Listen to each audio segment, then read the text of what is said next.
Hi friends, welcome to our channel. So నిన్న Pushpa event తమిళనాడులో జరిగింది. చాలా బాగా జరిగింది ఈవెంట్. బాగా జరిగింది, కొన్ని బాగా ఫైర్లు కూడా అయినాయి. అవును, కాంట్రవర్షియల్ గా కూడా మారింది. అవును. సో దేవిశ్రీ ప్రసాద్ స్పీచ్ చూసావు నిన్న నువ్వు? ఫుల్ అసలు సోషల్ మీడియాలో ఫుల్ వైరల్ అయిపోయింది. ఇంకా ఎటువంటి సిచ్యువేషన్ లో చెప్తే ఏం అనలేరు అన్న ఒక సిచ్యువేషన్ లో అన్ని పాయింట్స్ అనేది కక్కేశారు అనమాట. అసలు దేవిశ్రీ ప్రసాద్ ఎప్పుడు స్ట్రైట్ ఫార్వర్డ్ ఉంటాడు. అవును, ఇచ్చి పడేశారు. ఏమైనా ఉన్న లోపల ఏమైనా ఇప్పటి వరకు ఆయన మీద ఇలాంటివి ఏమైనా ఉంటే అది చెప్పిన తర్వాత కూడా ఆ మాట కూడా చెప్పాడు ఆయన. ఇలాంటివి ఏమైనా ఉంటే నేను ఇట్లా చెప్పేయాలి, నేను ఎప్పుడు స్ట్రైట్ ఫార్వర్డ్ ఉంటాను. ఎస్, ఈ మాట కూడా చెప్పారు. సో ఇక్కడ ఏంటంటే దీని మీద నీకేమనిపిస్తుంది అంటే డిఎస్పి, సుకుమార్, అల్లు అర్జున్ వీళ్ళు ముగ్గురు కాంబినేషన్ లో బ్లాక్ బస్టర్ సాంగ్స్ వచ్చాయి. ఆర్యా నుంచి పుష్ప 2 వరకు కూడా. ఎవరు కాదలేనటువంటి సత్యం ఇది. సుకుమార్ గారు డిఎస్పి లేకుండా సినిమాలు చేయరు అసలు. నాలోని ఒక మ్యూజిక్ లో ఒక ప్రాణం ఉంటే ఆ ప్రాణం పేరే డిఎస్పి అని చెప్పేసి అంత పెద్ద స్థానం ఇచ్చారు డిఎస్పికి. ఎవరు? సుకుమార్ గారు. సో వాళ్ళిద్దరికి ఎలా అంటే ఒక హార్ట్ అండ్ నర్వ్ లాగా అనమాట. వాళ్ళిద్దరు కలిస్తేనే బ్లడ్ సర్క్యులేషన్ జరుగుద్దా అన్నట్టుగా వాళ్ళు ఉంటారు. అలా ఉంటారు, ఒక ఆర్గన్స్ లా ఉంటారు వాళ్ళ బాడీలో. అటువంటి డిఎస్పి గారికి ప్రొడ్యూసర్స్ తో మరి వచ్చింది ఆ డిఫరెన్సెస్, లేకపోతే hero and director and producer వీళ్ళు ముగ్గురు కలిసి డెసిషన్ తీసుకున్నారా అని నిన్న మాత్రం మైత్రి మూవీ ప్రొడ్యూసర్ నే ఆయన బ్లేమ్ చేశారు. మీకు నా మీద ప్రేమ ఉంటుందా? ప్రేమ కంటే కూడా నా మీద మీకు ఎక్కువ కంప్లైంట్స్ ఉంటాయి. లేట్ గా సాంగ్ ఇచ్చారని, లేకపోతే టైం కి సాంగ్ ఇవ్వలేదని, టైం కి మ్యూజిక్ బ్యాక్గ్రౌండ్ స్కోర్ కొట్టలేదని, ఇలా రకరకాలుగా ఆయన ఉన్నటువంటి ఫ్రస్ట్రేషన్ అంతా కూడా ఆ రోజు ఇండైరెక్ట్ గా, చాలా ఇండైరెక్ట్ గా ఆయన నవ్వడం జరిగింది. నవ్వుతూ కొట్టడం అంటే ఇదేనా అది.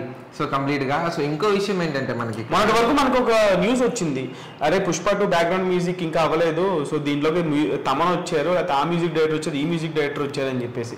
సో దానివల్ల ఇది నిజమేమో అనిపిస్తుంది మరి. నిజము. ఇంకో విషయం తెలుసా, ఇక్కడ మళ్ళీ ఇంకో పాయింట్ కూడా చెప్పిండు. అది డబ్బులైనా కానీ క్రెడిట్స్ అయినా కానీ తీసుకోవాలి నాది అనుకోవడం తీసుకోవాలని చెప్పేసి చెప్పడం జరిగింది. అంటే స్క్రీన్ మీద పేరు అయినా కానీ వదిలిపెట్టేది లేదు, అది నాదే అయి ఉండాలని చెప్పేసి.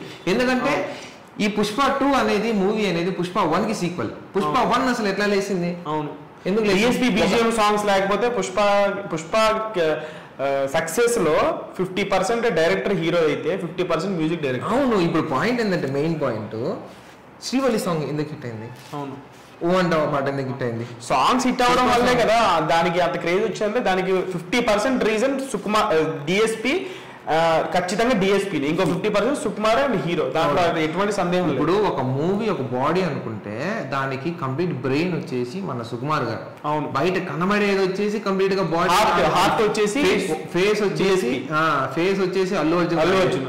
మనకి ఒక హార్ట్ అనేది కంప్లీట్ గా డిఎస్పీ గారు. ఆ హార్టే లేకపోతే సినిమా మీ సోల్ ఉండదు, కంప్లీట్ సోల్ ఉండదు. సోల్ లేకపోతే సచిన శవం లాగా అయిపోతుంది సినిమా. అది ఏం ఉండదు కంప్లీట్ గా. మరి చూద్దాం, ఇప్పుడు December 5th కి రిలీజ్ అవుతుంది. మరి ఇన్ని కాంట్రవర్సీల మధ్యన రేపు సినిమా రిలీజ్ అయిన తర్వాత మ్యూజిక్ ఆయనంత మైండ్ లో డిస్టర్బ్ అయి ఉన్నాడు. ఆబ్వియస్లీ సినిమా కోసం ఆయన ఎంత ప్రెషర్ ఉన్నా సరే న్యాయం చేస్తాడు. ఆబ్వియస్లీ పుష్ప 2 కూడా మరి నిజంగా డిఎస్పీ గారిని ఆయన ఇంత స్టేట్మెంట్ ఇచ్చిన తర్వాత అయితే ఖచ్చితంగా పుష్ప 2కి మ్యూజిక్ డైరెక్టర్ ఒక్కడే తెలిసిపోతుంది. ఇప్పుడు మన తమన్ ఏదో పేరు అనుకున్నారు కానీ ఖచ్చితంగా ఎవరు పట్టట్లా. అంత పెద్ద లెజెండరీ మ్యూజిక్ డైరెక్టర్ పక్కన పెట్టి ఇంకో డైరెక్టర్ తీసుకుందాం అనే ఆలోచన కూడా రాదు వాళ్ళకి. అవును. సో కంపల్సరీగా మన డిఎస్పీ, ఇప్పుడు స్టేజ్ ఎక్కిన డిఎస్పీ గారు అంటే కంప్లీట్ గా మనకి డిఎస్పీ గారే ఉంటారు. అవును. సో ఎటువంటి దాంట్లో నో డౌట్. సో ఈ కాంట్రవర్సీ ఇష్యూ మీద మీరేమనుకుంటున్నారు? డిఎస్పీ చేసినటువంటి కాంట్రవర్సీ ఇష్యూ మీద లైక్ చేయండి, షేర్ చేయండి, ముఖ్యంగా కామెంట్ చేయండి. మీరేమనుకుంటున్నారు ఎస్పెషల్లీ కామెంట్ చేయండి. ఓకేనా? Thank you.